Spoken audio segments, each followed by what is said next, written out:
Orgasmapedia, 11 different orgasms everyone can have. There is a whole world out there of orgasms just waiting to be had by you. Each orgasm has its own qualities of pleasure and self-actualization. Some of them are brief explosions, kind of like a sugar hit, and others are akin to a spiritual awakening where you feel cracked open, at one with yourself and the universe, and buzzing with bliss and ecstasy for hours, and sometimes days.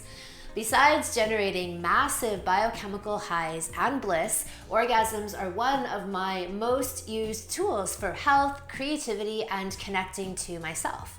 Making it your mission, should you choose to accept it, to master the Orgasmapedia is a very worthy life goal. So each of these experiences will evoke different physical sensations and emotional releases that balance, nourish, and optimize you. Orgasms are your gateway to enlightenment, and having them regularly makes living in a perpetual state of bliss your default. You know the old saying, an orgasm a day keeps all negative things at bay. You become a radiant, well-fucked genius. Here is an overview of 11 different orgasms for men and women, and we will touch on some of their deeper orgasms as medicine superpowers as well. First off, let me preface all of this by saying all orgasms, all people, meaning all women and men are capable of all of these different types of orgasms. It is one of the great sexual myths and misinformation, and one of my pet peeves, that this idea is out there that only some people can get there. If anyone tells you this, all they are doing is revealing to you that they have never had these orgasms and they have no idea how to. I have, and I do, and so can you.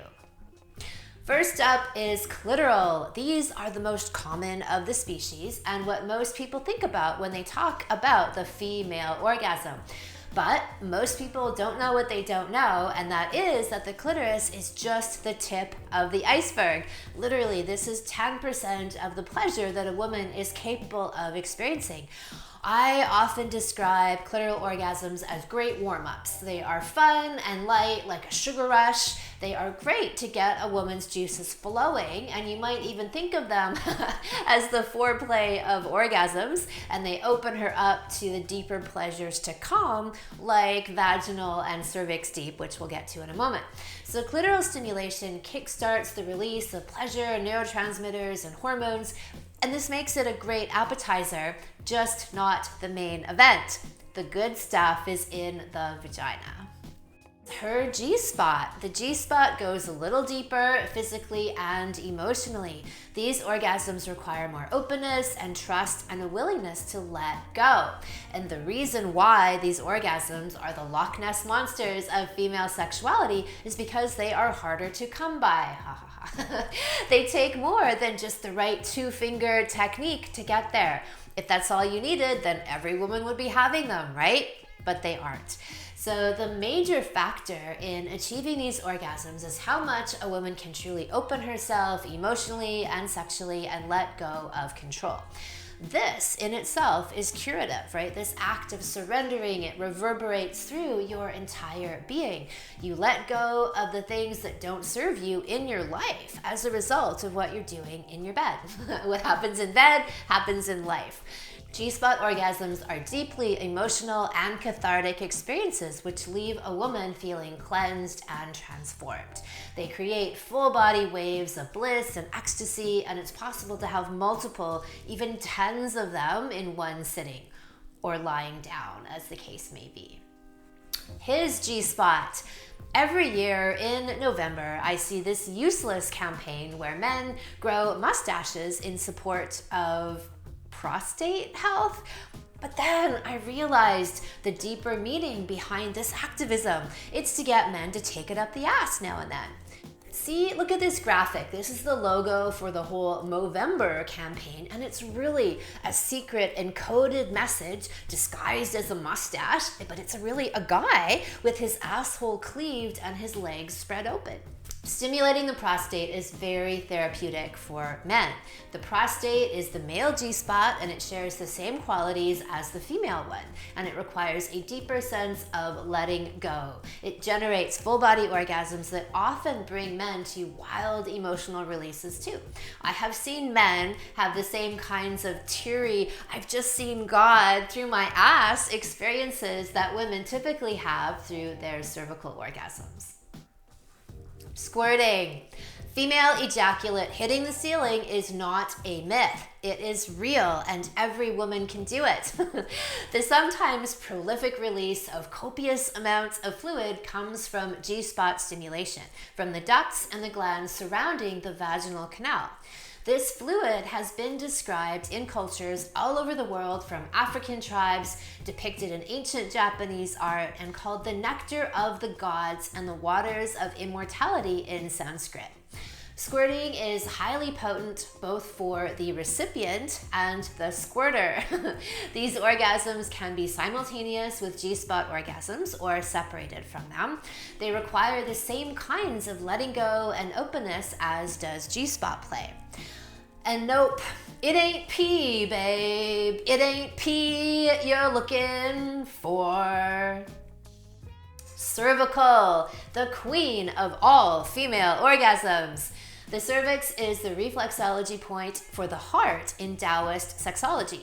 It's also the start of an energy pathway that leads all the way up to the crown chakra.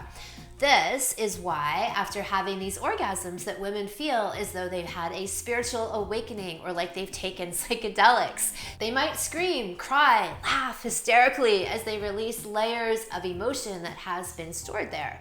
Deep and sustained cervical penetration is the way to the queendom. These are the orgasms that change your life and are essential and ideally daily good fuck medicine for all women. I often say that I have saved thousands of hours and dollars in therapy by having hundreds of cervical orgasms over the years.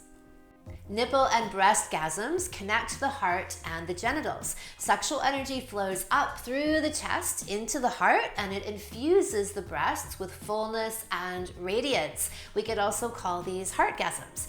You can have breast and nipplegasms independent of any other kind of touch, just by focusing on the chest. Breasts and nipples are often just brushed over as a part of cursory foreplay, but you can generate orgasms that rival the sensations and the feelings of G-spot and cervical experiences. In MRIs, they have been shown to light up the same areas of the brain when touched. 6 energy meridians run through the breasts, including 3 directly responsible for sexual arousal. A treasure chest. Ha ha ha ha. Anal orgasms. Have you got shit stuck in your life? Are you feeling tightly wound? You probably need to get fucked up the ass. Anal penetration and sex in men and women unwinds your tension in a very deep, core way. The benefits then extend out into your daily life, where it seems suddenly easier to deal with your problems and they just dissolve. So these are like a combination of full body orgasms, cervical orgasms, G-spot and prostate orgasms, all wound into one. It's ass magic. Energy orgasms. Look, ma, no hands. These are great for when you and your partner are on opposite sides of the room at a party or on opposite sides of the planet. You can orgasm without touch, otherwise known as thinking off. These orgasms help you to expand your intuitive and extrasensory powers in your life overall and keep you deeply in tune with your partner even when physical touch isn't happening. Over time, in practicing tantric and Taoist energy techniques and deepening your relationship with each other, you come to this place of being able to move energy without touch. Very handy for long-distance relationships. Full body orgasms. Rather than pleasure being localized at the genitals, you feel bliss move and radiate through every cell. Tingling, shaking, all kinds of sensations spreading out. Imagine every cell of your being having an orgasm. Full body orgasms are the result of recirculating your sexual energy throughout your system. So rather than having that local genital feeling, you have the same feelings in your heart, in your brain, and even the tips of your fingers and your toes. Throatgasms. Yes, you can orgasm from your throat. Deep throating can be incredibly pleasurable, where it's as much foreplay for the giver as it is for the receiver. Your throat is the home of your voice, the chakra of self-expression. So not only can you access ecstasy through deep throating and blowjobs, but you get more bold and courageous in speaking your truth. Win-win. Orgasms without ejaculation. All the benefits of orgasm without the potentially depleting aspects of excessive ejaculation. Yes, men can separate orgasm from ejaculation. All men can. In purist tantric and Taoist teachings, seminal fluid is considered to be valuable and potent, and constantly ejecting it out of the body is draining in men. If you've heard of the no-fap movement, then you know all about this. So learning to orgasm without ejaculation offers the best of both worlds, an even more powerful experience of orgasm without the fluid emission. These orgasms are much more pleasurable, powerful, and rejuvenating. Plus, with the bonus of him keeping his erection, a man can then more easily bring his woman to the deeper states of vaginal orgasms because he can see her through to the end. These deeper vaginal orgasms in women need constant, longer duration and penetration. He needs to be able to go the distance, so having this skill is very beneficial. And this is how a man sublimates his sexual energy and then funnels it, channels it out into his daily life for more power, creativity, charisma, and overall life and business success, because sexual energy is creative energy, and if we're not ejecting it out, we can take it, channel it, and then throw it out into the world to create what we want in our lives. So there you have it, and you can have it. You can have them all. My full Orgasmapedia guide can be found in my Coming Together for a Couple salon. I lead you step by step in how to cultivate these as daily good fuck medicine experiences in your life, including techniques for all the vaginal female orgasms, full body orgasms and energy orgasms, and for men, how to orgasm without ejaculation. I will put the link for Coming Together below, and there's a free video preview series that you can also take a look at. Come one, come all.